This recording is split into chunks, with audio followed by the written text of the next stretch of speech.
जय हिंद दोस्तों। आप सभी का स्वागत है हमारे इस YouTube channel SSC infinity academy में। तो दोस्तों, पिछले क्लास में हम लोगों ने आवरण से संबंधित तथा लीनियर इक्वेशन से संबंधित प्रश्न को किए थे।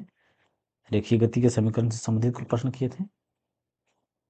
आज हम दोस्तों घर्षण से संबंधित और सरल आवर्त गति या घूर्णन गति से प्रश्न करने वाले हैं।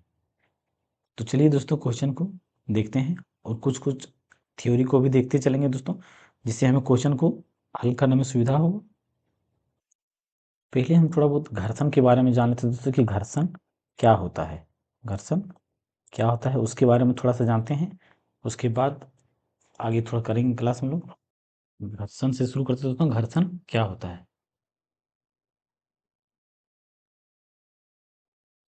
घर्षण को इंग्लिश में क्या बोलते हैं दोस्तों? फ्रिक्शन बोलते हैं। क्या बोलते हैं? फ्रिक्शन। तो घर्षण क्या होता है दोस्तों? घर्षण हमारा क्या होता है? जैसे कि अगर हम दोस्तों कहीं चल रहे हैं या कोई चीज़ गति में है, जैसे गति अगर हम मोशन हमारा इस डायरेक्शन में हो रहा है, मोशन या गति हमारा इस पूरब की ओर मान लेते हैं हो रहा है दोस्तों, तो जो घर्षण हमारा होगा वो ऑपोजिट डायरेक्शन में होगा। गति के विपरीत दिशा में हमारा क्या होगा? घर्षण होगा।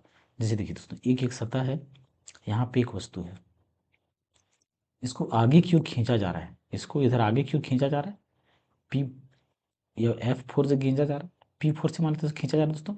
तो इस सतह और ये वस्तु के बीच में, सरफेस के बीच में जो कांटेक्ट है या जो इसके बीच में क्या है, जो सटा हुआ स्पेस है या सटा हुआ है, जो उसी के बीच में हमारा घर्षण लगता है, जो कि क्या लगेगा? विपरीत दिशा में। अगर इसको इधर से खींचा जा रहा है तो घर्षण हमारा किधर लगेगा? इसके विपरीत दिशा में। घर्षण में क्या क्या हो सकता है दोस्तों? घर्षण में हमारा जो होता है, पहली बात तो क्या होता है? घर्षण एक बल है। घर्षण क्या है दोस्तों? घर्षण एक हमारा क्या है? बल है। दूसरा, घर्षण से हमें क्या होता है? घर्षण जो होता है ये विपरीत दिशा में लगता है। दिशा क्या होगा इसका? विपरीत दिशा में लगेगा ये। विपरीत या ऑपोजिट डायरेक्शन में, गति के विपरीत दिशा में लगेगा। तीसरा, इसमें और क्या लगेगा? अच्छा दोस्तों, घर्षण द्वारा जो हमारा वर्क या कार्य किया जाता है दोस्तों, वो हमेशा हमारा क्या होता है? नेगेटिव में होता है। किसमें होता है? नेगेटिव में होता है। वर्क हमेशा नेगेटिव में होता है। और दोस्तों, ये गति को क्या करता है? मोशन या गति को कम करता है। घर्षण क्या करेगा? मोशन या गति को कम करेगा। क्या कहता है? घर्षण हमारा क्या है? घर्षण किसी वस्तु के विपरीत दिशा, गति के विपरीत दिशा में जो लगता है उसे हम क्या कहते हैं? घर्षण कहते हैं। घर्षण एक प्रकार का क्या है दोस्तों? बल है। और यह क्या करता है? ये दिशा के विपरीत में कार्य करता है घर्षण हमारा। मतलब जिस डायरेक्शन में हम गति करते हैं उसके विपरीत दिशा में वर्क हमारा जो होता है, घर्षण द्वारा जो कार्य किया जाता है वो हमारा नेगेटिव कार्य किया जाता है दोस्तों। जैसे कि देखिए दोस्तों, अगर इसको हम इस डायरेक्शन में ले जा रहे हैं, लेकिन ये इसके विपरीत दिशा में अपोज कर रहा है या रोक रहा है, तो ये क्या कर रहा है? नेगेटिव कार्य कर रहा है। नेगेटिव कार्य कर रहा है, तो ये क्या हो गया? वर्क हमारा नेगेटिव करता है। मोशन गति, मोशन क्या, मोशन को क्या करता है? फ्रिक्शन हमारा कम कर देता है। मोशन हमारा फ्रिक्शन को क्या करता है? कम करता है गति को, फ्रिक्शन के कारण। अब देखिए दोस्तों, मोशन का फ्रिक्शन का टाइप अगर देखें दोस्तों, तो टाइप कितना प्रकार का होता है? फ्रिक्शन का टाइप अगर देखा जाए दोस्तों, तो फ्रिक्शन का मेनली 3 प्रकार होता है। क्या होता है? 3 प्रकार का होता है। एक क्या होता है दोस्तों? एक होता है स्टैटिक फ्रिक्शन। तो स्टैटिक फ्रिक्शन हम किसको कहते हैं दोस्तों? स्टैटिक फ्रिक्शन या स्थैतिक, स्थैतिक या स्टैटिक फ्रिक्शन। तो स्थैतिक, स्थैतिक मतलब क्या होता है? स्टैटिक, स्टैटिक मतलब दोस्तों ये रेस्ट में है, ये कहीं गति नहीं कर रहा, मतलब कि ये सतह के साथ फिक्स रहता है। क्या करता है? ये सतह के साथ यहाँ पे फिक्स रहता है, तो इसको हम क्या कहते हैं? स्टैटिक फ्रिक्शन कहते हैं। अगर इसको मूव कराने के लिए ले जाएंगे तो इसमें ज़्यादा बल लगेगा, तो ये क्या होता है? स्टैटिक फ्रिक्शन होता है। दूसरा दोस्तों, दूसरा होता है limiting friction. Limiting friction, limiting friction क्या होता है दोस्तों? लिमिटिंग फ्रिक्शन को हम सीमांत फ्रिक्शन भी कहते हैं। क्या कहते हैं? सीमांत घर्षण। इसमें क्या होता है दोस्तों? इसमें क्या होता है, अगर जरा सा भी हम बल लगाएंगे तो ये क्या होगा, मूव करना शुरू कर देगा। ये सतह में तो होता है लेकिन ज़्यादा कॉन्टैक्ट इसके बीच में नहीं होता, ज़्यादा बल इसके बीच में नहीं लगता है। और तीसरा हमारा आता है दोस्तों काइनेटिक फ्रिक्शन। क्या होता है, काइनेटिक फ्रिक्शन। काइनेटिक मतलब क्या था दोस्तों, गति होता है, गति होता है हमारा। तो गति में जो फ्रिक्शन लगता है उसे हम कहते हैं काइनेटिक फ्रिक्शन। जैसे कि कोई बॉडी मूव करता है तो उसमें हमारा फोर्स लगता है, फ्रिक्शन फोर्स लगता है, वो हमारा काइनेटिक फ्रिक्शन होता है। तो ये हमारा दो तरह का होता है दोस्तों। काइनेटिक फ्रिक्शन जो है दो प्रकार का होता है, एक होता है स्लिपिंग फ्रिक्शन और एक होता है रोलिंग फ्रिक्शन। स्लिपिंग, स्लिपिंग मतलब क्या दोस्तों, स्लिपिंग मतलब जो स्लिप करता है। स्लिपिंग मतलब क्या दोस्तों, स्लिप जो स्लिप करके जाता है। और रोलिंग को हिंदी में क्या बोलते हैं, लौटनिक, या जो रोल करके जाता हुआ दोस्तों, लौटनिक फ्रिक्शन इसको कह सकते हैं, लौटनिक फ्रिक्शन। स्लिपिंग को फिसलन भी कह सकते हैं दोस्तों। मतलब किसी को फिसलन मतलब क्या दोस्तों, देखिए ये सतह है, यहाँ से हम किसी वस्तु को ये घसीट के ले जा रहे हैं तो इसके बीच में क्या लगेगा, स्लिपिंग फ्रिक्शन लगेगा। और लॉटनिंग फ्रिक्शन क्या होता है दोस्तों, यहाँ पे हम किसी वस्तु को ले जाने के लिए बॉल का इस्तेमाल करेंगे तो इससे हमारा क्या होगा, आराम से इसको ले जा सकते हैं, ये बॉल के कारण ही इसमें कम फ्रिक्शन लगेगा। अब फ्रिक्शन जो हमारा लगता है दोस्तों, किसमें कितना फ्रिक्शन लगता है। फ्रिक्शन देखिए, अगर हम सॉलिड में की बात करें तो सॉलिड में जो फ्रिक्शन फोर्स होता है वो सबसे ज़्यादा होता है। उसके बाद सॉलिड के बाद लिक्विड में दोस्तों फ्रिक्शन फोर्स होता है, उस सबसे कम फ्रिक्शन फोर्स हमारा गैस में होता है। सबसे फ्रिक्शन फोर्स क्या होता है, गैस में होता है हमारा सबसे कम। सॉलिड में क्यों होता है दोस्तों, देखिए जैसे अगर सॉलिड की बात करें तो सॉलिड में जैसे कि दो पत्थर ले लें या सतह समूह होता है तो इसके बीच में अगर जो रहेगा, क्योंकि ये रफ होता है दोनों, रफ होने के कारण इसके बीच में क्या लगेगा, ज़्यादा फोर्स लगेगा। लिक्विड क्या है दोस्तों, तो लिक्विड में ये पानी का बूंद रहेगा तो एक पानी का बूंद दूसरे पानी के बूंद में लगेगा तो कम फ्रिक्शन होगा। गैस में तो ये तो और कम होगा दोस्तों, क्योंकि गैस का अणु ज़्यादा ये डेंस नहीं होता है जिसके कारण इसमें कम लगता है। और दोस्तों हम क्या पढ़ा, तीन प्रकार का फ्रिक्शन पढ़ा, एक स्टैटिक फ्रिक्शन, स्लिपिंग फ्रिक्शन और रोलिंग फ्रिक्शन। तो स्लिपिंग फ्रिक्शन हमारा दोस्तों, स्टैटिक फ्रिक्शन, स्टैटिक फ्रिक्शन जो होता है दोस्तों वो सबसे अधिक होगा, फिर स्लिपिंग फ्रिक्शन होगा, स्लिपिंग, उसके बाद दोस्तों सबसे लास्ट में जो होगा, जो रोलिंग फ्रिक्शन होगा, वो कम बल लगेगा इसमें। क्या लगेगा दोस्तों, इसमें सबसे कम बल लगेगा। किसी वस्तु को अगर स्टैटिक फ्रिक्शन में है तो उसमें ज़्यादा फ्रिक्शन फोर्स लगेगा, घर्षण बल लगेगा, और स्लिपिंग में तो स्टैटिक के तुलना में कम लगेगा। और रोलिंग में जो होगा दोस्तों वो सबसे कम फ्रिक्शन फोर्स लगेगा। इसको आसानी से मतलब वस्तु को हम ले जा सकते हैं। देखिए दोस्तों, अगर स्लिपिंग फ्रिक्शन की बात करें तो स्लिपिंग फ्रिक्शन किस में लगता है, जैसे बोट दोस्तों, बोट क्या है, नाव में, नाव, नाव को अगर हम पानी में लेके जाते हैं, नाव को पानी में लेके जाते हैं तो नाव में जो हमारा लगता है वो क्या होता है, स्लिपिंग फ्रिक्शन लगता है। क्या लगता है दोस्तों, वो स्लिपिंग फ्रिक्शन लगता है। नाव या बोट को अगर पानी में लेके जाते हैं तो स्लिपिंग फ्रिक्शन लगता है। एरोप्लेन भी में भी स्लिपिंग फ्रिक्शन लगता है। अच्छा दोस्तों, अगर हम फ्रिक्शन को कम करना चाहें तो कम है कैसे कर सकते हैं, रिड्यूस या कम करना चाहें दोस्तों, घर्षण को कम करना चाहें, घर्षण को तो कैसे कर सकते हैं, कम कैसे कर सकते हैं। पहले देखिए दोस्तों, उसको हम उसमें हम पाउडर का इस्तेमाल कर सकते हैं या तो ग्रेफाइट का इस्तेमाल कर सकते हैं, ग्रेफाइट का ग्रेफाइट का इस्तेमाल कर सकते हैं दोस्तों। लेकिन दोस्तों ये स्थिति पर डिपेंड करता है कि कहाँ पे कौन सा इस्तेमाल करना है। लुब्रिकेंट का इस्तेमाल कर सकते हैं, लुब्रिकेंट मतलब स्नेहक दोस्तों, जिसको हम तेल वगैरह मोबिल वगैरह कहते हैं, स्नेहक, स्नेहक। और स्नेहक के अंतर्गत क्या क्या आएगा दोस्तों, ऑयल आएगा, ग्रीस आएगा, ऑयल, ग्रीस, और आई कुछ और भी आ सकता है दोस्तों। पॉलिश से भी हम फ्रिक्शन को कम कर सकते हैं दोस्तों, पॉलिश से भी फ्रिक्शन कम कर सकते हैं। और फ्रिक्शन देखिए दोस्तों, साइज पर जो होता है फ्रिक्शन कभी भी निर्भर नहीं करता है। ये क्या होता है, साइज पर निर्भर नहीं करता है, ये साइज पर निर्भर नहीं करेगा फ्रिक्शन। फ्रिक्शन दोस्तों ये साइज पर निर्भर नहीं करेगा। और ये, लेकिन दोस्तों ये सरफेस पर क्या करेगा, निर्भर करेगा, सरफेस पे क्या करेगा, निर्भर करेगा, ये निर्भर सरफेस पे निर्भर करेगा। देखिए जैसे क्यों करेगा, इसे कैसे कह सकते हैं दोस्तों, साइज पर निर्भर क्यों नहीं करेगा। देखिए दोस्तों, अगर कोई वस्तु बड़ा है, बहुत बड़ा है, लेकिन ये क्या है, वस्तु हमारा स्मूथ है, क्या है, स्मूथ है, दोनों अगर दोनों स्मूथ है तो ये साइज हमारा मायने नहीं रखता, ये वस्तु को आराम से घसीट सकता है, क्योंकि दोनों ये वस्तु क्या है, स्मूथ है, स्मूथ या चिकना है तो कम फ्रिक्शन लगेगा। लेकिन देखिए दोस्तों, अगर रफ सरफेस की बात करें तो सरफेस हमारा क्या होता है, स्मूथ सरफेस होता है, रफ सरफेस होता है।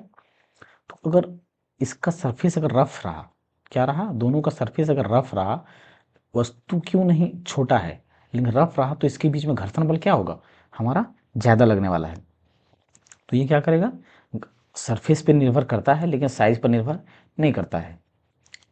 अगर देखें दोस्तों, कोफिशिएंट ऑफ फ्रिक्शन है ये, म्यू बराबर क्या है, कोफिशिएंट फ्रिक्शन। तो म्यू को हम क्या ले सकते हैं, कोफिशिएंट ऑफ फ्रिक्शन, या तो घर्षण का गुणांक, घर्षण बल का गुणांक, कोफिशिएंट ऑफ फ्रिक्शन हम इसको कह सकते हैं। और एक फॉर्मूला दोस्तों होता है F equal to mu R. F हमारा क्या हो जाएगा दोस्तों, फ्रिक्शन फोर्स, और म्यू हमारा कोफिशिएंट ऑफ फ्रिक्शन, आर जो हमारा था वो रिजल्टेंट फोर्स हो जाता है दोस्तों। तो अब हमें लगता है कि दोस्तों ये थ्योरी पोर्शन फ्रिक्शन का हो चुका है, घर्षण का, इससे ज़्यादा नहीं पूछने वाला है। अब हम क्वेश्चन को करके देखते हैं। क्या बोला गया, निम्न में से कौन सा घर्षण बल के बारे में सही नहीं है। घर्षण वह बल है जो संपर्क में दो सतहों के सापेक्ष गति का विरोध करता है। बिल्कुल बिल्कुल सही दोस्तों, एक दूसरे को क्या करता है, विरोध करता है, बिल्कुल सही। वह घर्षण बल जो किसी प्रकार पर चलने का कार्य करता है, स्लाइडिंग घर्षण कहलाता है। बिल्कुल दोस्तों, अगर हम चल रहे हैं तो उस पर क्या लगता है, हमारा स्लाइडिंग बल लगता है। तीनों में घर्षण ऊर्जा का अपव्यय और टूट फूट का कारण बनता है। बिल्कुल सही दोस्तों। देखिए दोस्तों, अगर मशीन हमारा चलता है तो मशीन में देखिए, अगर जैसे कि क्या है, हमारा गियर है, गियर जब चलता है, गियर के बीच में घर्षण होता है, गियर तो ये घर्षण होने के कारण क्या करता है, टूट फूट का भी कारण बनता है। गियर का हमारा क्या, टूट फूट का भी कारण बनता है, तो ये भी सही है। रोलिंग घर्षण स्लाइडिंग घर्षण की तुलना में अधिक होता है। देखिए दोस्तों, हमने घर्षण में क्या पढ़ा था, सबसे ज़्यादा घर्षण किसका होता था, स्टैटिक का, जिसको हम स्थैतिक बोलते हैं। और दूसरा में क्या था, स्लाइडिंग था। और तीसरे नंबर पे हमारा क्या था, रोलिंग फ्रिक्शन था। क्या था दोस्तों, रोलिंग फ्रिक्शन। तो सबसे ज़्यादा हमारा किस में, स्थैतिक, स्थैतिक में या स्टैटिक में है, या तो स्लाइडिंग में या तो रोलिंग में। तो इसमें क्या दिया गया है, रोलिंग घर्षण स्लाइडिंग घर्षण की तुलना में अधिक होता है। बिल्कुल गलत दोस्तों, रोलिंग हमारा सबसे कम घर्षण होता है, लेकिन यहाँ पे क्या बताया जा रहा है, अधिक बताया जा रहा है, लेकिन वो गलत है। तो इसका उत्तर हमारा क्या हो जाएगा, डी नंबर का ही हो जाएगा, क्योंकि हमें सही नहीं है ये पूछा गया है। तो इसका उत्तर हमारा डी नंबर का होगा। ब्रेक लगाने पर एक कार मुख्य रूप से बल के कारण रुक जाता है। देखिए दोस्तों, अगर गाड़ी चल रही है तो गाड़ी से ब्रेक मारने के बाद चक्का क्या होता है, चक्का हमारा जमीन के साथ घिसता है, और जब घिसता है तो मोशन हमारा इधर इस डायरेक्शन में, गाड़ी का मोशन क्या है दोस्तों, गाड़ी का हमारा आगे की ओर डायरेक्शन है। लेकिन जब ब्रेक लगता है तो ये चक्का हमारा क्या होता है, चक्का के कारण ही रुकता है। ये चक्का क्या हमारा घिसना शुरू होता है, और घिसना शुरू होता है तो गति हमारा इस डायरेक्शन में, तो फ्रिक्शन फोर्स हमारा या घर्षण बल पीछे लगता है, तब जाके क्या होता है, हमारा गाड़ी रुकता है। तो घर्षण बल के कारण ही क्या होता है, गाड़ी को ब्रेक लगाने पर रुकता है। गुरुत्वाकर्षण बल क्या होता है दोस्तों, गुरुत्वाकर्षण बल किसी भी वस्तु को अपनी ओर आकर्षित करता है पृथ्वी द्वारा, वो गुरुत्वाकर्षण बल है। केंद्राभिमुखी दोस्तों, कोई वस्तु अगर केंद्र की ओर खींचा आता है दोस्तों, उसको क्या कहते हैं, केंद्राभिमुखी, केंद्र परासक प्रसारक, जो केंद्र के विपरीत दिशा में लगता है। यदि किसी गतिमान वस्तु पर कोई बल आरोपित नहीं है तो यह किसके कारण रुक जाएगी। देखिए दोस्तों, घर्षण बल के कारण। जैसे कि देखिए दोस्तों, अगर बॉल को हम, कोई क्रिकेट खेलता है तो बॉल को अगर मारता है, तो बॉल को मारता है तो गति करता है, गति करते करते वो आगे चल, कहीं ना कहीं बॉल और रुक जाता है। तो बॉल रुकने का उसका क्या कारण है दोस्तों, बॉल और धरती के सतह के बीच में क्या लग रहा है? घर्षण बल लग रहा है। तो घर्षण बल के कारण ही वो क्या करता है? वस्तु गति से अवरुद्ध हो जाता है और रुक जाता है। तो इसका उत्तर हमारा क्या हो जाएगा? सी नंबर का। निम्नलिखित में से कौन सी घटना घर्षण के बिना होना मुश्किल है? अगर एक भारी बक्से को एक जगह से दूसरी जगह ले जाते हैं तो क्या हम उसको घर्षण नहीं होता तो ले जा पाते हैं? अगर घर्षण नहीं होता तो हम नहीं ले जा पाते। तो ये उत्तर हमारा क्या दोस्तों? नहीं होगा। कैरम खेलना, अगर कैरम बोर्ड को दोस्तों खेलते हैं हम कैरम, तो कैरम में अगर गोटी को हम मारते हैं तो गोटी को मारने के बाद वो उड़ जाता। ये जो कैरम का गोटी होता है वो क्या होता है? उड़ जाता। घर्षण नहीं होता तो वो क्या होता? उड़ जाता। तो ये घर्षण के कारण ही एक दूसरे में स्लाइड करता रहता है। तो ये भी उत्तर नहीं है दोस्तों, क्योंकि इसमें भी घर्षण की जरूरत पड़ेगा और इसमें भी घर्षण की जरूरत पड़ेगा। एक गिलास को पकड़ना, अगर एक गिलास को हम पकड़ते हैं तो उसमें घर्षण की कोई ज़रूरत नहीं दोस्तों, वो आराम से पकड़ा जा सकता है। तो इसका उत्तर हमारा सी लगता है दोस्तों। दरवाजे की गति, दरवाजे की गति दोस्तों, ये जो हिंज होता है, हिंज जहाँ पे सपोर्ट होता है, तो वहाँ से ये घूमता है, रोटेट करता है। तो इसमें भी घर्षण होता है, वहाँ पे भी घर्षण की जरूरत होता है। तो इसका उत्तर ये भी नहीं होगा। तो सही उत्तर हमारा क्या हो जाएगा? सी नंबर का हो जाएगा। क्योंकि ग्लास को पकड़ने के लिए हमको फ्रिक्शन या घर्षण की जरूरत नहीं होता, क्योंकि ग्लास कहीं गति नहीं करता है। देखिए इसमें इसमें गति करना पड़ेगा, इसमें भी गति करना पड़ेगा, लेकिन ग्लास को सतह पे गति करने की जरूरत नहीं पड़ता है। तो इसका उत्तर हमारा सी का होगा। दो सतहों के बीच सतह की अनियमितता दोस्तों, अनियमितता मतलब, अनियमितता मतलब क्या? रफ हो सकता है या स्मूथ हो सकता है। अनियमितता मतलब फिक्स नहीं होगा। क्या होगा दोस्तों? फिक्स नहीं हो सकता है, स्मूथ है। अनियमितता होने के कारण क्या होता है? दोनों, दो वस्तु देखिए, अगर ये वस्तु दोनों रफ है तो ये भी अनियमित है, ये भी अनियमित है। मतलब फिक्स इसका नहीं है, ये इसके बीच का, ये दोनों रफ है। और अनियमितता मतलब रफ दोस्तों, अनियमितता मतलब रफ। तो ये इसके बीच में क्या लगेगा? ज़्यादा घर्षण बल लगेगा, तो जिसके कारण ये वस्तु आगे नहीं बढ़ सकता है। तो उसमें क्या लगेगा? घर्षण बल लगेगा।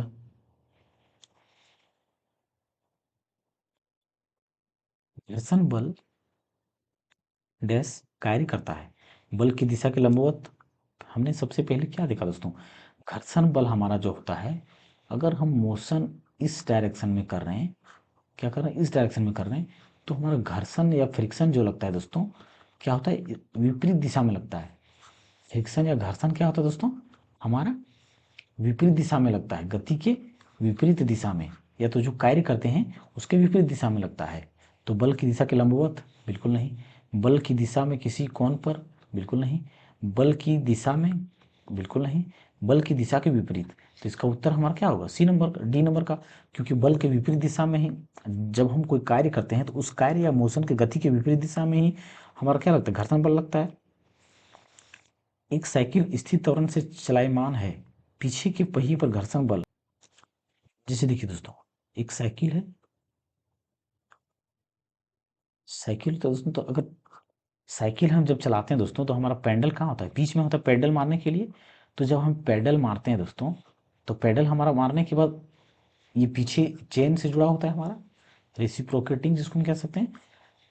तो ये चेन से जुड़ा होने के कारण अगर हम पैडल मारते हैं तो ये आगे की ओर, यहाँ पे ये इधर चक्का गति करना चाहता है,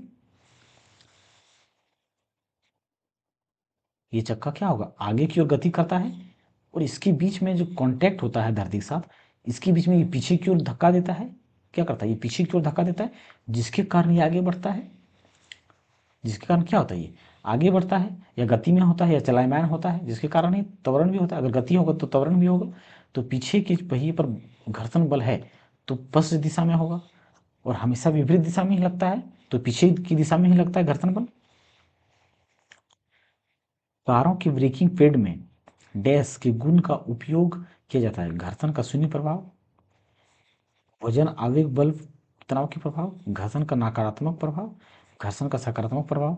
तो इसका उत्तर दोस्तों हमें लगता है कि डी नंबर का होना चाहिए, क्योंकि घर्षण जब जो ब्रेकिंग पैड होता है तो वो ब्रेकिंग पैड में, जैसे कि ब्रेकिंग पैड का क्या मतलब है दोस्तों? ये हमारा ये चक्का है, कोई भी गाड़ी का ब्रेक अगर हम लगाते हैं दोस्तों कारों में, तो ब्रेकिंग पैड हमारा क्या होता है? बीच चक्का में जहाँ पे हमारा क्या होता है, साफ्ट होता है, साफ्ट होता है, वहीं पे उसके बीच में ही ब्रेक सिस्टम होता है हमारा। तो जो ब्रेक सिस्टम होता है, तो ब्रेक पैड हमारे यहाँ पे लगाया जाता है शाफ्ट के पास में ही।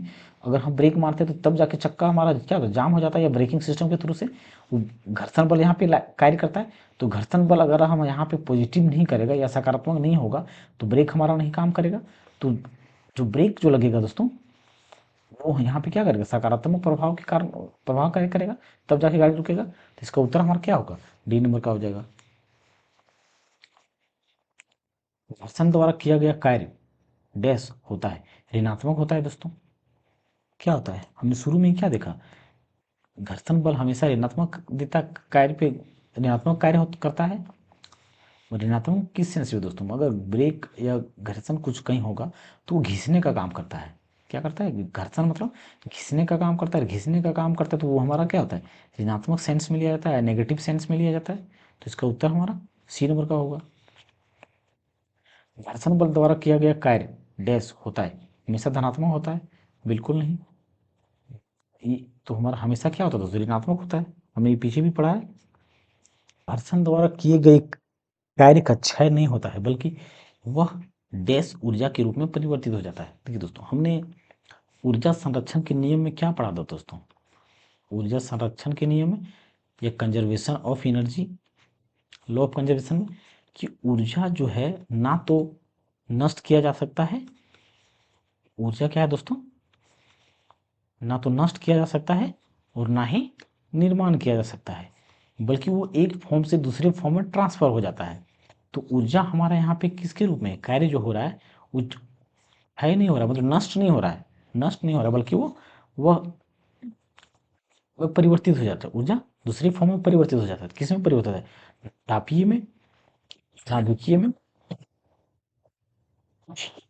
क्या हुआ, पानी पी ले, पानी पी ले, क्या हो गया, पानी पी लेना था, पानी पी ले, दिक्कत है तो। और छटपुट छटपुट करेगा, जग बाहर बैठ।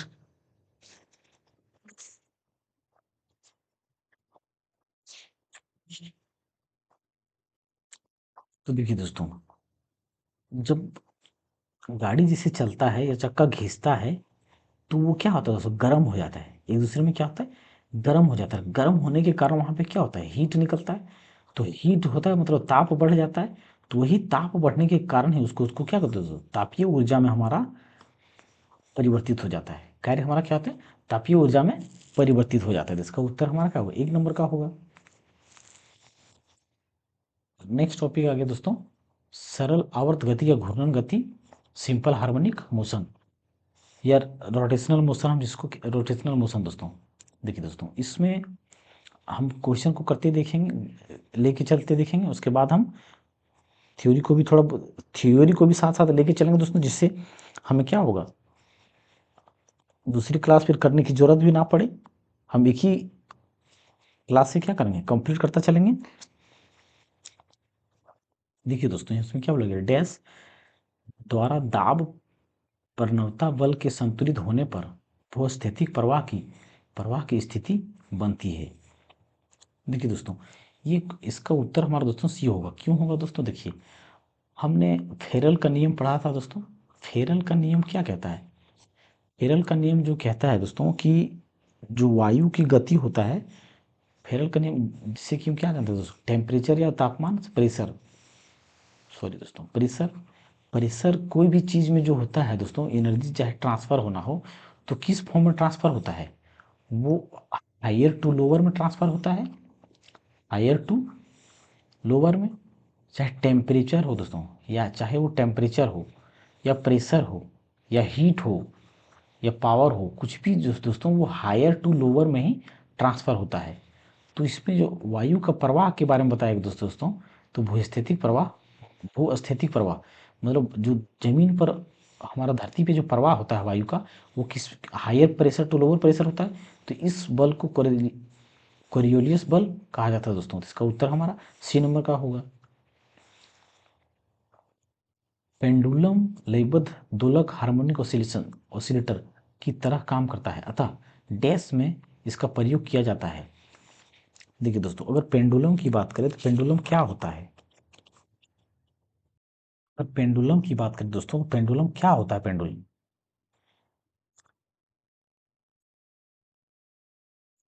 क्या होता है? पेंडुलम दोस्तों देखिए, पेंडुलम या लोलक हम किसको कहते हैं?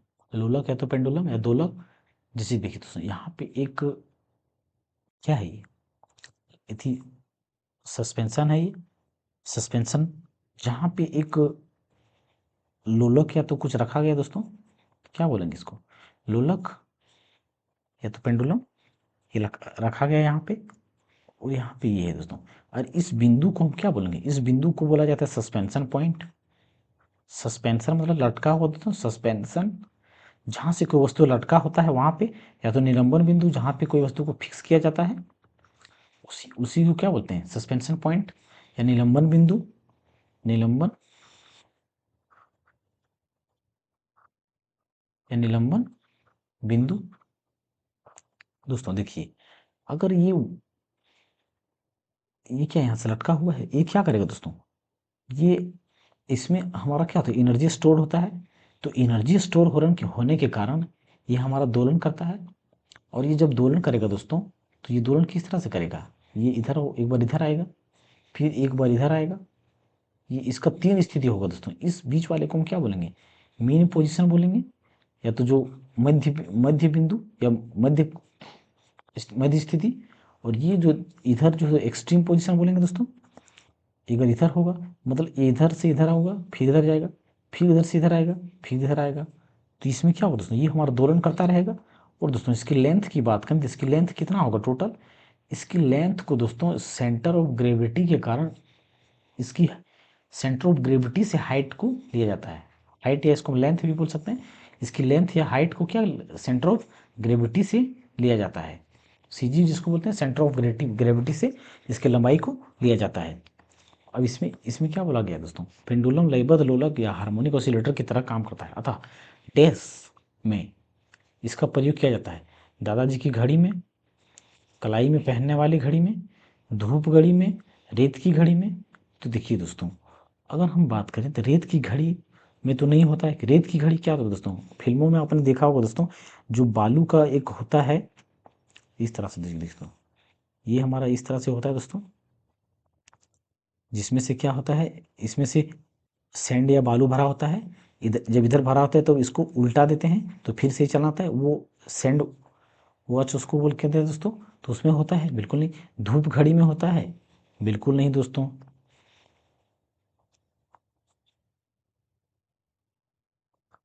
कलाई में पहनने वाली घड़ी में? बिल्कुल नहीं दोस्तों। कलाई घड़ी में तो नहीं होता। पेंडुलम कलाई घड़ी में होता है? नहीं होता है।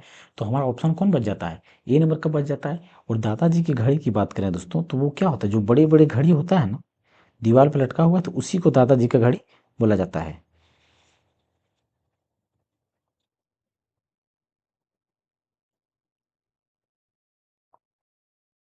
दीवार घड़ी जो होता है दोस्तों, तो उसी को क्या बोला जाता है? दादाजी की घड़ी बोला जाता है। जब कार एक मोड़ लेती है तो वह कौन सा बल है जो हमें बाहर की ओर धक्का देता है? देखिए दोस्तों, हमें हम दो चीज जानते हैं, एक क्या होता है अपकेंद्रीय होता है, एक केंद्राभिमुखी। क्या जानते हैं? दो ठो बल होता है दोस्तों। एक होता है अभिकेंद्रीय बल, क्या दोस्तों? एक होता है अभिकेंद्रीय बल, अभिकेंद्रीय बल,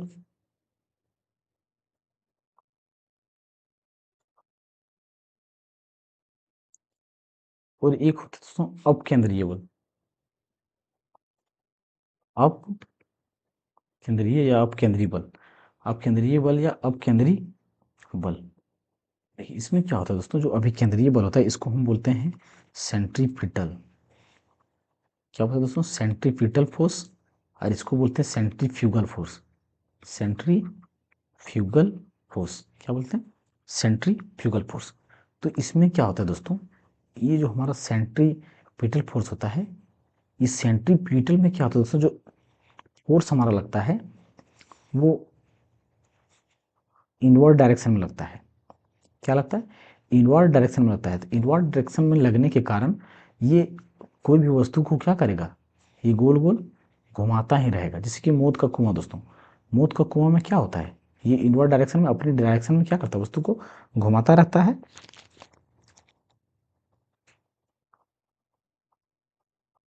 घुमाता रहता है दोस्तों। और इसमें जो होता है दोस्तों, ये वस्तु के बाहर भी फोर्स लगता है एक फोर्स, और एक इनवर्ड भी लगता है। तो इसी को इसको क्या बोलते हैं, मतलब सेंट्रीफ्यूगल मतलब दोस्तों जो बाहर की ओर फोर्स लगा है, जो बाहर की डायरेक्शन में फोर्स लगाता है उसको सेंट्रीफ्यूगल फोर्स कहते हैं, और जो केंद्र की ओर फोर्स लगाता है उसको सेंट्रीपिटल फोर्स कहते हैं। तो इसमें क्वेश्चन क्या बोला गया था, जब कार एक मोड़ लेती है तो वह कौन सा बल है जो हमें बाहर की ओर धक्का देती है। तो जब बाहर की ओर धक्का देने की बात करें दोस्तों, देखिए क्या बोल रहे हैं यहाँ, बाहर की ओर धक्का देता है, तो बाहर की ओर धक्का देने का काम कौन सा करेगा, हमारा सेंट्रीफ्यूगल फोर्स, यानी कि अपकेंद्री बल। तो इसका उत्तर हमारा क्या हो जाएगा, बी नंबर का हो जाएगा।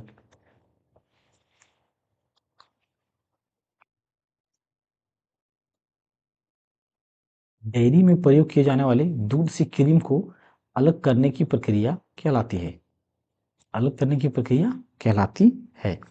देखिए दोस्तों, इसको हम क्या बोलेंगे, पीछे मैंने क्या देखा कि जो बल को बाहर की ओर लगाता है, तो इसमें हमारा क्या होगा कि जैसे देखिए, हम क्रीम को कैसे अलग करते हैं, दूध से पहले क्या बनता है, दूध से दही बनता है। तो दही बनेगा तभी हमारा क्रीम निकले, नहीं नहीं, दूध में ही क्रीम निकाला जाता है दोस्तों। तो दूध को क्रीम लगाने निकालने के लिए हम क्या करते हैं, जैसे कि या दाल घोटना हो, चाहे दूध से दही मतलब दही से घी निकालना हो दोस्तों, तो उसको बीच में क्या करते हैं हम, दाल घोटनी वगैरह से, या तो इसको घुमाया जाता है, तो ये बीच में लगता है, तो बीच में घूमने के कारण दोस्तों ये फोर्स को बाहर की ओर लगाता है। क्या करता है दोस्तों, फोर्स को बाहर की ओर लगाता है। मतलब कौन सा लगा रहा है, ये सेंट्रीफ्यूगल फोर्स लगा रहा है। और सेंट्रीफ्यूगल फोर्स को कारण कारण ही लगा रहा है, तो उसको हम क्या बोलते हैं, अपकेंद्रीकरण। मतलब ये बाहर की ओर धक्का दे रहा है। तो इसका उत्तर हमारा क्या हो जाएगा दोस्तों, सी नंबर का हो जाएगा।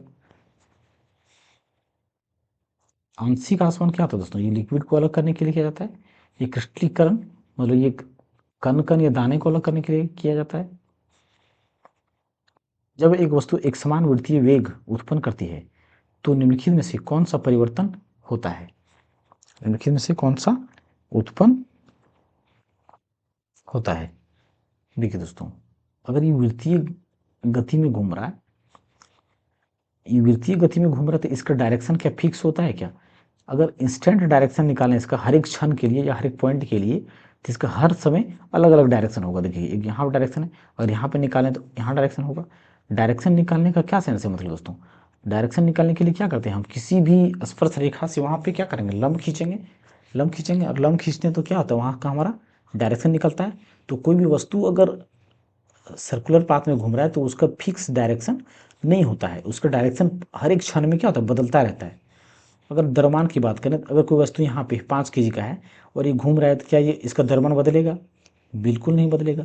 क्या गति बदलेगा, ये कांस्टेंट यहाँ पे क्या बोलते हैं, एक समान वृत्तीय गति, ये पहले ही बोल दिया कि एक समान वृत्तीय गति में घूम रहा है, तो उसका गति बदलेगा क्या, नहीं बदलेगा। तो इसका उत्तर ये भी नहीं होगा। संवेग मोमेंटम, तो मोमेंटम मतलब क्या, मास इंटू वेलोसिटी, तो ना तो मास बदलेगा ना तो वेलोसिटी बदलेगा। जैसे 5 kg है वस्तु का, तो ये क्या मास बदलेगा, और जब एक समान वेग है तो वेलोसिटी भी हमारा नहीं बदलेगा, तो ये भी नहीं होगा। लेकिन दोस्तों इस वस्तु की दिशा क्या होगा, हर एक क्षण हर एक पॉइंट पे बदलेगा। अभी इस डायरेक्शन में है तो यहाँ पे कुछ अगली क्षण यहाँ पे होगा, अगली क्षण इस डायरेक्शन में होगा, तो इसकी डायरेक्शन हमेशा बदलता रहेगा। तो इसका उत्तर क्या हो जाएगा, डी नंबर का होगा हमारा। लट्टू को घुमाना किसका एक उदाहरण है, किसका एक उदाहरण है। तो लट्टू जब हमारा घूमता है दोस्तों, तो वो क्या करता है हमारा, जब लट्टू देखिए दोस्तों, जब लट्टू घूमता है तो घूमते घूमते हमारा वो केंद्र की ओर घूमता है दोस्तों। केंद्राभिमुख, केंद्राभिमुख बल, अब केंद्रीय बल। देखिए दोस्तों, अब केंद्रीय बल मतलब कि वो केंद्र की ओर बाहर लगेगा। अरे केंद्राभिमुख कोण मतलब क्या, ये विपरीत दिशा में। देखिए दोस्तों, अगर लट्टू को घूमने आप घूमते आप लोग देखा होगा दोस्तों, तो ये घूमते घूमते बीच में से रहता है, लेकिन ये झूमता रहता है लास्ट में, ये बाहर की ओर घूमता रहता है। तो लास्ट में इसका घूमते घूमते क्या होता है, ये साइड हो जाता है उलट। तो इसका उत्तर हमारा क्या हो जाएगा, केंद्राभूमि, क्योंकि केंद्र से विपरीत दिशा की ओर भागता है। तो इसका उत्तर हमारा क्या होगा, केंद्राभिमुख बल। गुरुत्वाकर्षण बल किसी भी वस्तु को अपनी ओर आकर्षित करता है दोस्तों, उसे क्या कहते हैं, पृथ्वी पृथ्वी कोई भी वस्तु को अपनी ओर आकर्षित करता है, तो क्या था वो गुरुत्वाकर्षण बल क्या था? अब केंद्रीय बल जो अंदर की ओर बल लगाता हो, किसी वस्तु को क्या करता है, अंदर की ओर बल लगाता हो, तो उसको हम क्या कहते हैं? अब केंद्रीय बल कहते हैं। घर्षण बल क्या होता है दोस्तों? घर्षण बल किसी वस्तु के मोशन के विपरीत में या गति के विपरीत में लगता है, उसको क्या होता है? घर्षण बल। तो इसका उत्तर हमारा क्या होगा? ए नंबर का हो जाएगा। एक बहुत पुराने मॉडल की पेंडुलम घड़ी की कार्य पद्धति पूरी तरह से डैश थी, मैकेनिकल, मैकेनिकल प्लस इलेक्ट्रिकल, विद्युत या बैटरी संचालित। तो 651 का हमारा क्या होगा दोस्तों? जितने भी जो होता है दोस्तों, वो क्या होता है? मैकेनिकल पे कार्य करता है। मैकेनिकल, मैकेनिकल मतलब क्या होता है दोस्तों? मैकेनिकल एनर्जी की बात हम जानते हैं दोस्तों, हम ऊर्जा में पढ़ लिए कि मैकेनिकल एनर्जी जो होता है उसमें kinetic energy plus potential energy दोनों होता है। तो देखिए दोस्तों, पोटेंशियल एनर्जी वो उसमें जो जो पेंडुलम होता है दोस्तों, पेंडुलम में क्या होता है? स्प्रिंग लगा होता है। तो स्प्रिंग होने के कारण उसमें क्या होता है? पोटेंशियल एनर्जी निहित होता है या होता है उसमें। और काइनेटिक एनर्जी बोले दोस्तों, तो काइनेटिक एनर्जी मतलब क्या? पेंडुलम हमारा मूव करता है, गति करता है इधर से उधर, इधर से उधर, तो उसमें क्या होता है? हमारा काइनेटिक एनर्जी होता है। तो उसमें जो होता है मैकेनिकल ऊर्जा या मैकेनिकल के रूप में वो कार्य करता है। तो इसका उत्तर हमारा ए नंबर का होगा। देखिए दोस्तों, यहाँ क्या बोला गया? रोल कोस्टर की सवारी में कौन सा बल कार्य करता है? रोल कोस्टर की बात करें दोस्तों, तो रोल कोस्टर हमारा क्या होता है? रोल कोस्टर देखिए दोस्तों, ये रोल कोस्टर को यहाँ पे दिखाया गया, लगाए हैं दोस्तों। रोल कोस्टर हमारा क्या होता है? जब उसमें कभी ऊपर जाता है कभी नीचे जाता है, ये हमारा रोल कोस्टर में। तो ये बहुत डरावना होता है दोस्तों, बहुत कोई करता है। मैंने तो आज तक नहीं चढ़ा इस पर दोस्तों, लेकिन ये हमारा क्या है? रोल कोस्टर है। तो इसकी गति की बात करें तो ये क्या है? कभी केंद्र की ओर लगता है, कभी बाहर, कभी नीचे, कभी ऊपर लगता है। तो जब बाहर की ओर अधिकतर हमारा लगता है तो उसको क्या बोलते हैं हम? अभी केंद्रीय बल कहते हैं। तो हमारा बाहर की ओर लगेगा, तो इसका उत्तर हमारा क्या होगा? बी नंबर का हो जाएगा। अब केंद्रीय बल जो केंद्र की ओर लगेगा दोस्तों, जिसको हम सेंट्रीपिटल बोलते हैं, इसको क्या बोलते हैं? सेंट्रीफ्यूगल। जो बाहर की ओर लगेगा, तो इसका उत्तर हमारा क्या हो जाएगा? बी नंबर का हो जाएगा। यदि कोई पिंड रूपांतरित गति में एक वक्र पथ पर गति करता है, तो इस गति को डैश कहेंगे। इस गति को हम क्या बोलेंगे दोस्तों? देखिए, इसमें क्या बोला गया है? वक्र। वक्र मतलब क्या होता है दोस्तों? वक्र मतलब हमारा क्या होता है? रेखा। हम क्या जानते हैं? एक सीधी रेखा होता है, एक वक्र रेखा होता है। तो वक्र, वक्र रेखीय वक्र पथ पर गति करता है, तो इस गति को क्या बोलेंगे? जैसे देखिए दोस्तों, ये हमारा क्या है? एक सर्कल है। इस सर्कल में कोई वस्तु अगर मूव करता है, गति करता है, तो वो सेम वेलोसिटी से करता है। वेलोसिटी क्या होता है उसमें? गति। गति जो होता है दोस्तों उस वस्तु का, गति सेम होता है, सेम स्पीड से वो घूमता है। तो सेम स्पीड से घूमता है, तो उसको क्या बोलते हैं? रेखीय वेग बोला जाता है। उसको क्या बोला जाता है दोस्तों? रेखीय वेग बोला जाता है।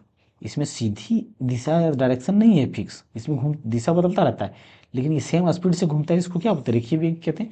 उसी प्रकार ये वक्र रेखा में अगर रूपांतरित या गति करता है दोस्तों, तो उसको क्या बोलेंगे हम? वक्र रेखीय गति बोलेंगे। सरल आवर्त गति मतलब एक ही डायरेक्शन में, फिक्स डायरेक्शन में ये चलेगा, सरल रेखीय गति, एक ही डायरेक्शन में। और इस सरल आवर्त गति जैसे पेंडुलम वगैरह दोस्तों, ये वो सरल आवर्त गति होता है। आवर्ती गति, आवर्ती मतलब फिक्स जो दोलन करता है दोस्तों, पेंडुलम वगैरह, तो ये हो गया। तो इसका उत्तर हमारा क्या होगा? डी नंबर का होगा। किसी निकाय को एक समान वृत्तीय गति से चलाने में लगने वाले आवश्यक नियत बल को डैश कहा जाता है। किसी निकाय को एक सामान्य वृत्तीय गति में चलाने में लगने वाले आवश्यक नियत बल को कहा जाता है। देखिए दोस्तों, अगर वृत्तीय गति की बात कर रहे हैं हम, जैसे देखिए वृत्तीय गति, तो वृत्तीय गति में चलाने के लिए हमें क्या चाहिए? एक फोर्स, दो फोर्स इसमें कार्य करता है दोस्तों। इसमें इसमें एक सेंटर की ओर फोर्स कार्य करता है हमारा, जिसके कारण ये वस्तु को क्या करता है? अपने पक्ष साथ में घुमाता है। और एक दोस्तों ये बाहर की ओर काम करेगा। तो ये इनवर्ड डायरेक्शन में बल लगता है, एक बाहर की ओर लगता है, ये नॉर्मल डायरेक्शन जिसको हम कह सकते हैं दोस्तों। तो ये दोनों बैलेंस करके रहता है, जिसके कारण ये क्या करता है? गति करता रहता है। तो जब इनवर्ड डायरेक्शन में हमारा बल लगता है दोस्तों, तो उसे हम क्या बोलते हैं? उसे हम विकेंद्रीय बल कहते हैं, तो इसका उत्तर हमारा क्या हो जाएगा, सी नंबर का हो जाएगा। अब केंद्रीय बल दोस्तों जो बाहर की ओर लगाता है बल। गुरुत्वाकर्षण बल मतलब क्या दोस्तों, जो किसी भी वस्तु को अपनी ओर आकर्षित करता है। आंतरिक बल मतलब क्या दोस्तों, मैकेनिकल एनर्जी या ऊर्जा बराबर जो होता है दोस्तों किसी में निहित होता है, तो उसमें काइनेटिक एनर्जी भी होगा और पोटेंशियल एनर्जी भी होगा, उसको हम क्या बोलेंगे, आंतरिक बल या आंतरिक फोर्स कह सकते हैं। जब कोई वस्तु एक समान वृत्तीय गति में घूर्णन करती है तो प्रत्येक बिंदु पर इसका डैश बदल जाता है। क्या बदल जाता है दोस्तों, प्रत्येक बिंदु पर हमारा क्या बदल जाएगा, इसका दाब बदलेगा, वेग बदलेगा, जड़त्व बदलेगा, द्रव्यमान बदलेगा। देखिए दोस्तों, वृत्तीय गति की बात करें तो ये वृत्त हमारा हो गया या सर्कल हो गया, इस पर कोई वस्तु क्या कर रहा है, समान वृत्तीय गति से जा रहा है। अगर समान वृत्तीय गति से जा रहा है दोस्तों, तो ये गति तो बदलेगा नहीं। क्या होगा दोस्तों, गति नहीं बदलने वाला है। अगर द्रव्यमान की बात करें, मास इसका, तो मास भी क्या होगा, नहीं बदलेगा। लेकिन दोस्तों यहाँ पे जड़त्व भी नहीं बदलेगा। जड़त्व का नियम, जड़त्व क्या कहता है दोस्तों, अगर कोई वस्तु रेस्ट में है तो रेस्ट में रहना चाहेगा, मोशन में तो मोशन में ही रहना चाहेगा। तो ये जड़त्व में भी नहीं बदलेगा जब तक कोई एक्स्ट्रा बल ना लगाया जाए। दाब, तो इसमें दाब का कोई मतलब ही नहीं दोस्तों। द्रव्यमान तो हमारा बदलने वाला नहीं दोस्तों, तो इसका मतलब क्या होगा दोस्तों, वेग। तो इसका हमारा उत्तर क्या हो जाएगा, वेग। दोस्तों अगर हम यहाँ पे गति और वेग की तुलना करें दोस्तों, तो ये गति और वेग दोनों अलग अलग चीज होता है। गति और वेग दोस्तों दोनों अलग अलग होता है। गति मतलब वेग, वेग अलग होता है। देखिए अगर वेग की बात करें तो वेग हमारा डिस्प्लेसमेंट या विस्थापन बट्टा समय होता है, विस्थापन बट्टा समय। लेकिन विस्थापन हमारा क्या होता है, हमेशा सीधी एक फिक्स डायरेक्शन होता है। लेकिन यहाँ पे हर एक बिंदु पर दोस्तों हमारा डायरेक्शन क्या हो रहा है, बदल रहा है। हर एक बिंदु पर डायरेक्शन हमारा बदल रहा है, और डायरेक्शन बदल रहा है इसका मतलब वेग भी हमारा क्या हो रहा है, बदल रहा है। तो इसका उत्तर हमारा क्या हो जाएगा, बी नंबर का हो जाएगा। यदि एक साधारण लोलक पेंडुलम की लंबाई बढ़ा दी जाए तो इसका आवर्तकाल क्या होगा, डैश। देखिए दोस्तों, लंबा, अगर हम पहले क्या करते हैं, एक पेंडुलम को लेते हैं। एक पेंडुलम है दोस्तों, ये क्या है, एक पेंडुलम है। इसकी हम लंबाई यहाँ से लेंगे, इसकी लंबाई कितना है मान लेते हैं, एच है। तो हमारा फॉर्मूला क्या होता है दोस्तों, पेंडुलम का फॉर्मूला,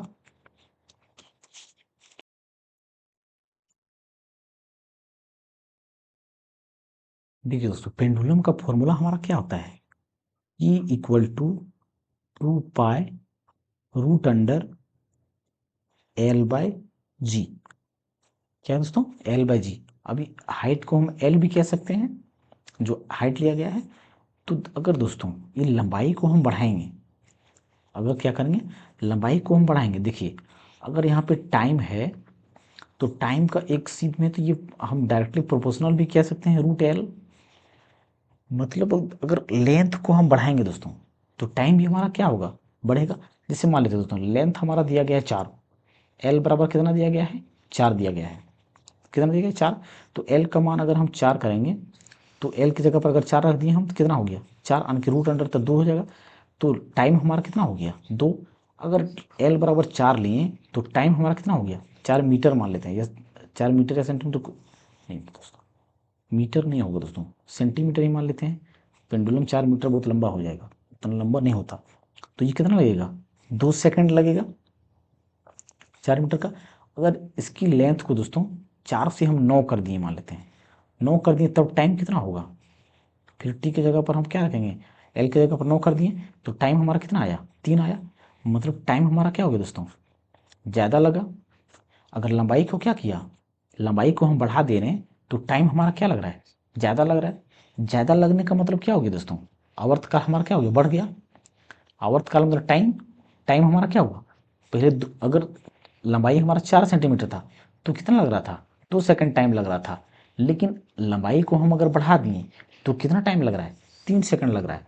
इसका मतलब दोस्तों हमारा पेंडुलम धीरे घूमना शुरू कर देगा, और धीरे घूमना शुरू कर देगा मतलब उसका टाइम क्या होगा, बढ़ गया। तो इसका उत्तर हमारा क्या हो जाएगा, ए नंबर का हो जाएगा। दोलक ओसिलेटर के लिए निम्नलिखित में से कौन से साध नहीं है, देखो संकेत साइन दोस्तों, संकेत साइन एक जो होता है वो ओसिलेटर के रूप में कार्य करता है। संकेत स्क्वायर ये भी हमारा ओसिलेटर के रूप में कार्य करता है दोस्तों। लेकिन संकेत अर्ध स्क्वायर वेव है, ये ओसिलेटर के रूप में नहीं कार्य करता है। रेडियो ट्रांसमीटर द्वारा प्रसारित सिग्नल दोलक की बात कर रहा है दोस्तों, तो ये भी हमारा एक उदाहरण, ये भी सही है। तो इसका उत्तर हमारा दोस्तों सी नंबर का हो जाएगा। एक वृत्ताकार पथ में स्थिर गति वाले पिंड की गति को कहा जाता है परिसंचारित गति। परिसंचारी मतलब क्या होता है दोस्तों? पर एक हम ब्लड सर्कुलेशन में क्या होता है, परिसंचरण तंत्र भी पढ़ते हैं, तो ये संचारी तंत्र नहीं होगा। दोलनी गति कहते हैं दोस्तों। दोलनी गति क्या होता है दोस्तों? दोलनी गति क्या हमारा ये वृत्ताकार पथ में होता है। दोलनी मतलब दोस्तों अप डाउन, पेंडुलम यहाँ से हुआ, फिर ये बीच में मतलब यहाँ से ऐसे होता रहता है दोस्तों, ऐसे ऐसे ऐसे ऐसे घूमता रहता है, मूव करता रहता है, तो ये दोलनी गति होगा? नहीं होगा। असमान वृत्तीय गति होगा। अगर स्थिर गति की बात किया दोस्तों, स्थिर गति मतलब क्या? कांस्टेंट यानी कि फिक्स स्पीड में है वो, तो असमान तो हो नहीं सकता क्योंकि अस्थिर बोला गया है, तो ये हमारा क्या होगा? समान वृत्तीय गति हो जाएगा, डी नंबर का। जब कोई वस्तु वृत्तीय पथ पर गति करती है तो घूर्णन करती हुई वस्तु पर केंद्र की ओर लगने वाला बल क्या कहलाता है? तो दोस्तों हमने क्या पढ़ा कि जो वस्तु के केंद्र की ओर बल लगता है उसे हम क्या कहते हैं? सेंट्रीपिटल फोर्स कहते हैं। और सेंट्रीपिटल फोर्स कहते हैं तो वो हमारा क्या है? वो हमारा सी नंबर का है, जो केंद्र की ओर बल लगता है। अभिकेंद्रीय बल जो केंद्र की ओर बल लगता है। किसी दोलक द्वारा एक आयाम पूरा करने में लिया गया समय क्या कहलाता है? एक आयाम आवर्तकाल कहते हैं दोस्तों। समय को क्या कहते हैं? आवर्तकाल कहते हैं। देखिए दोस्तों इसमें क्या दिया गया है? दूरी, आवृत्ति, आवर्तकाल, आयाम। तो दोस्तों अगर हम आयाम की बात करें तो आयाम किसे कहते हैं? जैसे एक हम वेव को लेते हैं दोस्तों, एक तरंग को लेते हैं,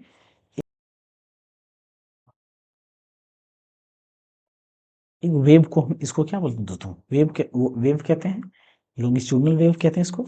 अब देखिए दोस्तों आवर्तकाल हमारा क्या होता है? जैसे कि एक साइकिल यहाँ से, अगर एक कंपन इसको यहाँ से लेकर के यहाँ तक की बात करें, एक बार ये ऊपर गया और फिर नीचे आया, फिर ये मीन पोजीशन पे, इसको हम मुख्य अक्ष या मीन पोजीशन कहते हैं दोस्तों। क्या बोलते हैं? मुख्य अक्ष या तो मीन पोजीशन बोला जाता है। देखिए तो दोस्तों देखिए अगर एक साइकिल को यहाँ पूरा करने में हमारा कितना समय लगा, मतलब कि एक साइकिल या एक कंपन, इसको एक कंपन या एक ऑसिलेशन या एक दोलन भी कह सकते हो दोस्तों। तो एक साइकिल यहाँ से यहाँ तक पूरा करने में हमें जो समय लगता है, एक साइकिल पूरा करने में या एक कंपन को पूरा करने में जो समय लगता है उसको हम क्या कहते हैं दोस्तों? उसको हम आवर्तकाल कहते हैं।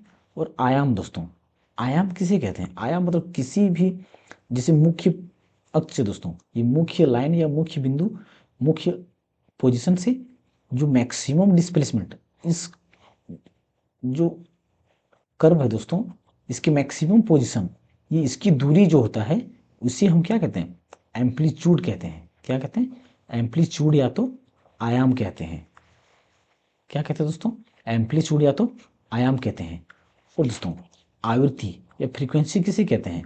अगर एक सेकंड में इस तरह से कितना कंपन पूरा करेगा, एक सेकंड में नंबर ऑफ ऑसिलेशन, क्या करें दोस्तों? Number of oscillation, number of oscillation in 1 second, उसको क्या बोलेंगे? मतलब एक सेकंड में जितना कंपन करेगा उसे हम क्या कहते हैं? आवृत्ति कहते हैं। उसे क्या कहते हैं? आवृत्ति। और एक क्या होता है दोस्तों? एक होता है वेवलेंथ या तरंगदैर्घ्य जिसको कहते हैं।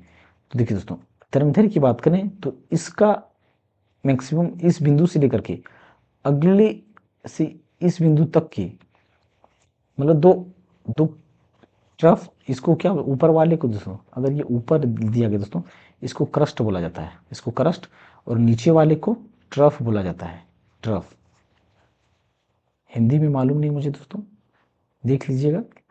तो ऊपर वाले को क्या बोला जाता है? क्रस्ट बोला जाता है, नीचे वाले को ट्रफ बोला जाता है। तो दो क्रस्ट और क्रस्ट के बीच की दूरी को, इसको वेवलेंथ बोला जाता है, इसको लैम्बडा से डिनोट किया जाता है।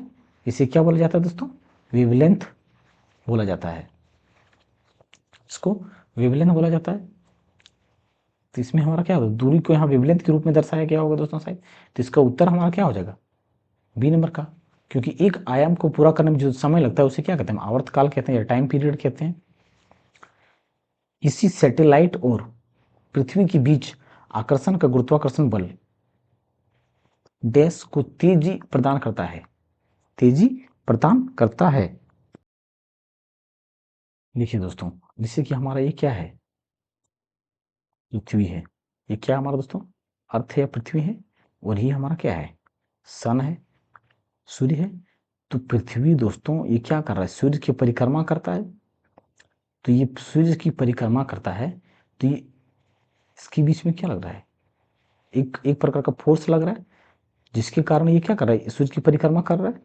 तो जो परिक्रमा करता है तो किस, ये इस जो पृथ्वी द्वारा बल लगाया जा रहा है, किधर बल लग रहा है, फोर्स केंद्र की ओर लग रहा है। तो जो केंद्र की ओर बल लगता है उसे हम क्या कहते हैं, सेंट्रीफ्यूटल फोर्स कहते हैं, सेंट्रीफ्यूटल फोर्स, या अभिकेंद्री बल कहते हैं दोस्तों, या तो अभिकेंद्री बल। तो इसका उत्तर हमारा क्या हो जाएगा, ए नंबर का हो जाएगा। नेक्स्ट क्वेश्चन को देखते हैं दोस्तों। झूले पर बैठे लड़के की गति डैश होती है। तो झूले पर बैठे एक लड़के की गति को दोस्तों हम कैसे कर सकते हैं। देखिए दोस्तों, हम अगर झूले की बात करें, जैसे पेंडुलम होता है, पेंडुलम का हमारा घड़ी क्या होता है, एक बार इधर आता है, फिर एक बार इधर जाता है, मतलब ये इधर इधर इधर आता जाता रहता है। उसी प्रकार झूले पे अगर कोई लड़का या बैठा हुआ है दोस्तों, तो उसकी गति क्या होगा, इधर होगा एक बार इधर होगा, फिर इधर होगा, आगे जाएगा पीछे जाएगा, आगे जाएगा पीछे जाएगा। तो एक, तो पेंडुलम जो होता है वो हमारा आवर्ती गति होता है, या ऑसिलेशन मोशन। तो यहाँ पे भी हमारा क्या होगा, आवर्ती गति। तो झूले में बैठे व्यक्ति का भी जो गति होगा वो क्या होगा, आवर्ती गति होगा। तो इसका उत्तर हमारा क्या हो जाएगा, डी नंबर का हो जाएगा।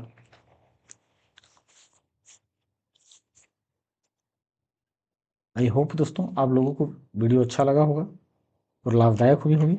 तो दोस्तों अगर वीडियो लाभदायक हुई होगी तो हमारे चैनल को सब्सक्राइब अवश्य करें। थैंक यू दोस्तों।